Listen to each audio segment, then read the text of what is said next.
We are having a conversation today with Mark Sutphin. In case you missed the on-air portion of the Valley today, he is an extension agent with the Virginia Cooperative Extension based in the Frederick County office, serving all 5 of our surrounding counties. And in the second segment of that radio show, we started to talk about water testing clinics, but we didn't have enough time to get into the weeds. So, Mark, you agreed to have a little bit longer of a conversation just about the water testing clinics.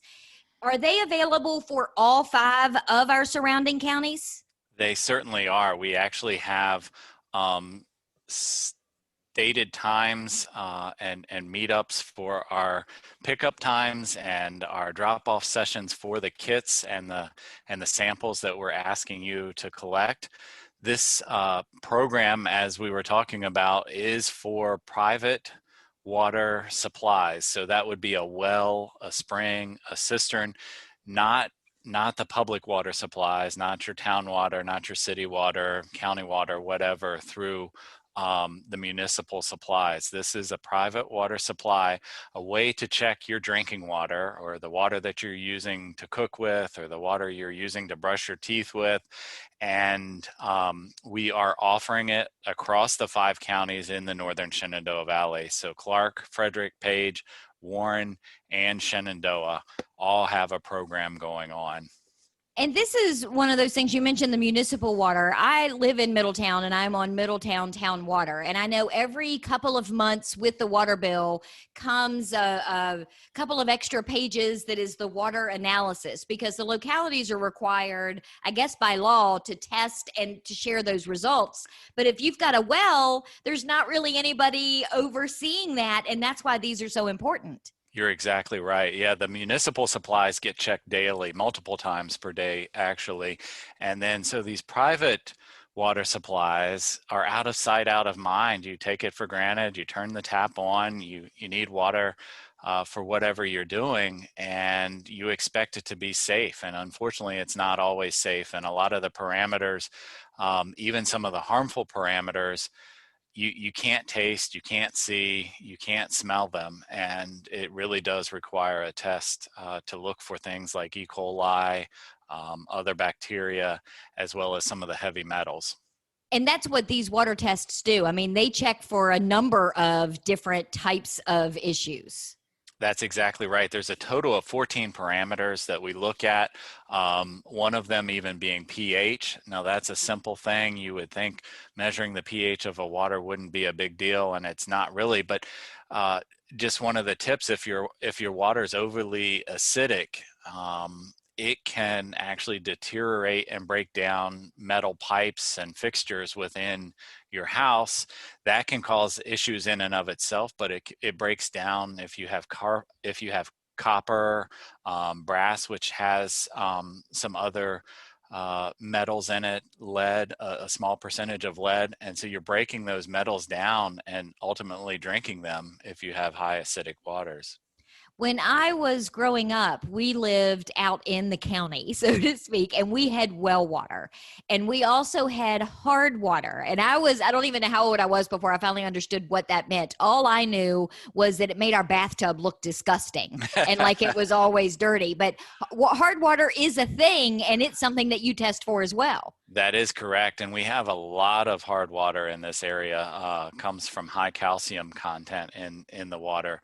And with a lot of our underground geology being limestone, that's where we're getting that. In terms of seepage, I mean, we see a lot on the news these days, climate change, the fires in California. If you are in the first part of the radio show that we did earlier today, we were talking about lawn care and fertilizer and pesticides and things like that. Could those things potentially seep into well water? Is that another reason why you should be having it tested?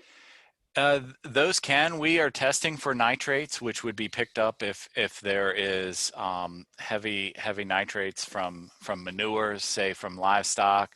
The E. coli test that's fecal bacteria from humans. So if you're getting that in there, humans or animals, if you're getting that in there, that's unfortunately what you're drinking.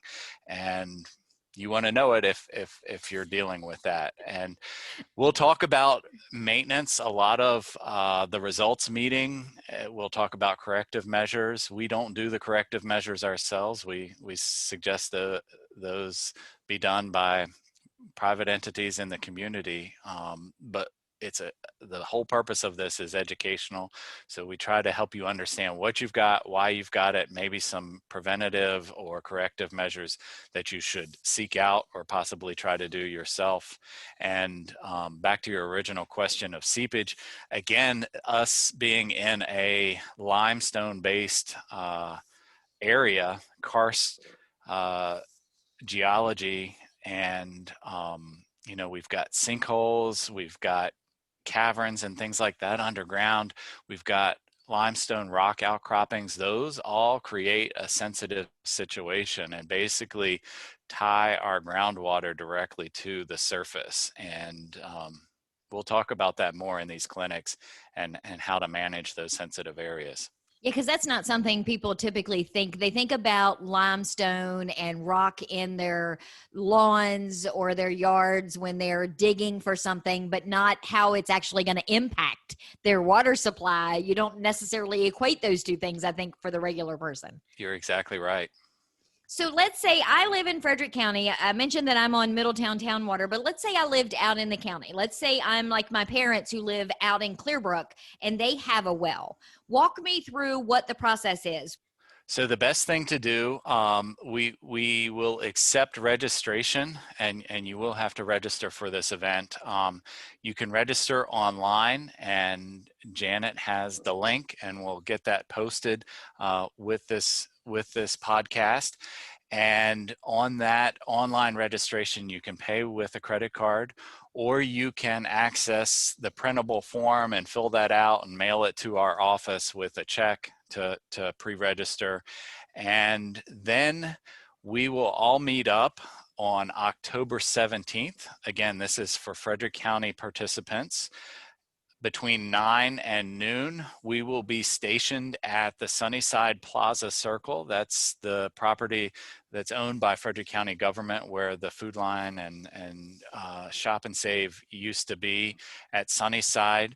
And you just have to drive by, look for our Virginia Cooperative Extension pop-up tent. You drive by and we will pass out the water bottles, the kits that you will need to actually collect your water sample. So that's on a Saturday between 9 and noon, October 17th.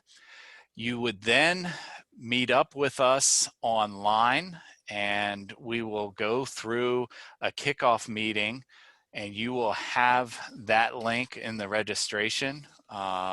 Once you're registered, we will send you that Zoom link so that you can meet up with us on that Monday evening in a Zoom session so that you can learn about taking the test and how to collect the samples.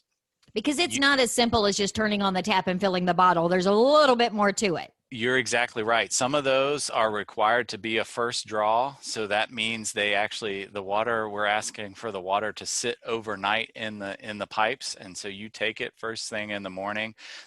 Those are the tests that are looking for the heavy metal and possible breakdown of metals from your plumbing system in the water itself. And so there's instructions with that. There's also a couple for the bacteria that are, you have to think about the sanitary process of collecting that so that you don't contaminate it with your fingers or splash from the sink. It's sealed off, and you open that up, and there's special instructions with that as well. So you would collect that. Again, for a Frederick County resident, you would collect that. Wednesday, October 19th is when you collect the water into the samples as we've instructed, and have a video for you to refresh with. And you bring those back to us on Wednesday. Let me see, I lost my place.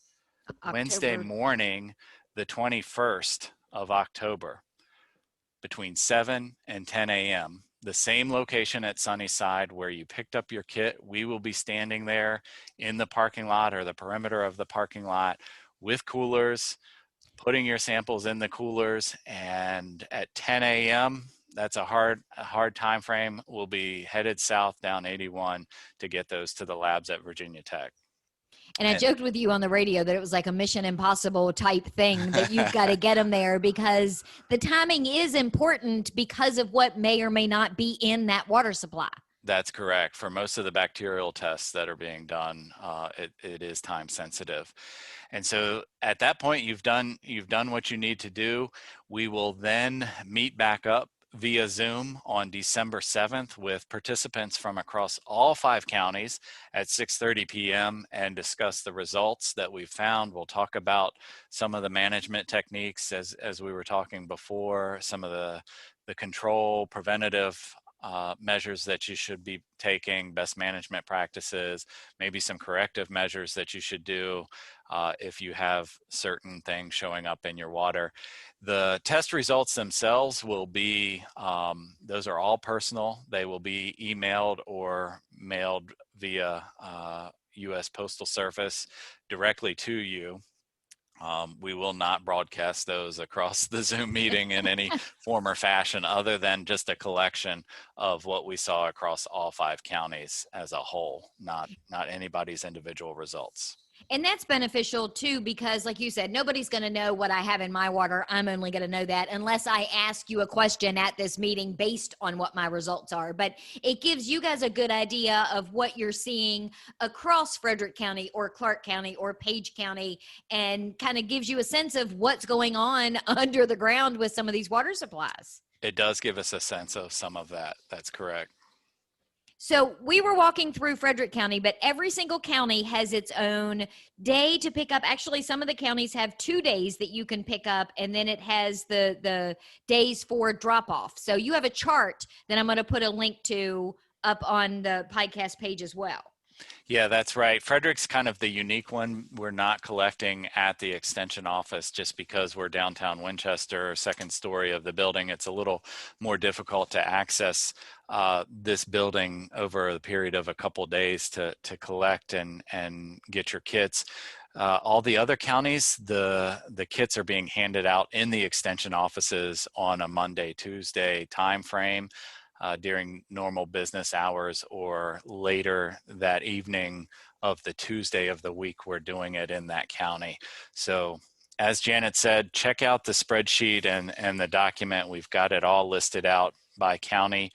And I would also note, if you reside in Frederick County and can't make the specific dates and times that we're doing it for Frederick, you're more than welcome. If you can do it with the Clark cohort, you're welcome to participate in the Clark set of meetings, or Shenandoah or Warren if Front Royal's closer, if you're down in the Middletown area or something like that. So you can cross county lines. It doesn't have to be exactly the county you reside in. It's just that set of meetings you need to be able to stick to and pick up your sample kit, attend the kickoff meeting, and then drop off your sample at the specified time and location. And there is a deadline. So you have to have pre-registered and paid by October 14th in order to participate in this round of water clinics. That's correct. And a lot of that is just to make sure that we get enough of the kits from the labs at Virginia Tech and have them on hand and ready to pass out. The logistics of everything get a little more difficult because of COVID, and we have to be more precise. So we appreciate your help with that. And if I had one of these water tests done last year, should I have one done again? Is this something I should be doing on a yearly basis? Is it every other year? How often? Or does it depend on what my results were when I had it tested? Yes, all the above. You're exactly right. So, your water supply is something you want to check on a fairly regular basis. Certainly, if you've noticed a change in the water, whether it looks different, smells different, tastes different, you certainly would want to be testing it. If you have at-risk population individuals in your home, say a young child, very young child, an infant, a pregnant woman, or a nursing mother, Someone with a with compromised, yes, exactly, compromised immune, chronic illness, things like that. You want to check on a regular basis because, especially for people in those sectors, you don't want to be exposing yourself to some of these bacterial contaminants, and you want to know if they're there. Now, the sample kits are $60 per sample kit, but I do know that you guys, in a lot of cases, will offer some financial scholarships if someone really can't swing the $60. Is there a separate process to apply for one of those? There is. So the registration is all being focused through our office here in Frederick County, even though we're serving all 5 counties. Marcia Wright is our fantastic unit administrative assistant here in Frederick County, and she is helping us process all of that. So you can call our office here in Frederick County. That number is 540-665-5699. Reach out to us here in the Virginia Cooperative Extension Frederick County office, and we will get you an additional form to fill out for a scholarship. And so if there is a financial need and the $60 per sample fee is a hardship, we do have financial scholarships available as long as they last, and that would reduce the cost to just $20 to that individual. So that's a $40 reduction. And again, the $60, even though that is a chunk of money, that's really a great deal for these 14 parameters. If you were doing that privately, you would be looking at likely several $100s for comparable tests. So we do it really at minimal fees because it is an educational outreach program, and it's about ensuring that we have safe water supplies for our private well water drinkers. All right. Well, before we wrap up, dates to keep in mind: you have to have registered and paid by October 14th. The very first pickup date for any of the counties is to pick up your sample is October 17th, and that's Frederick County. And then all of the links and all of the information for the forms, for what days our pickups and drop-offs are all happening, will be over on the podcast page. Mark, thank you for all of this extra information about the water testing clinics. I think it's a great idea, and I'm glad that people are taking advantage of it so that you keep offering it every year. Yeah, we're glad to do it, and we usually have a couple hundred participants across the 5 counties do this every time we offer it. So we're glad to do that. Again, all of this is coming up in October. The collection dates are October 21 and October 28. So those are the key dates when we're collecting your samples. Those are Wednesday mornings across all 5 counties, according to the sheets that Janet has posted. And then we'll see the caravan of extension agents heading to Virginia Tech with their little suitcase full of bottles. Yep. We meet up and join them together and then pass them off. Thankfully, one of the lab technicians from Virginia Tech meets us in Stanton. So we drive halfway, he drives the other half. Works out so we don't have to go all the way to Blacksburg. I think that is perfect. Well, Mark, thank you. I appreciate you taking the extra time to explain all this to me. Certainly. Thank you, Janet.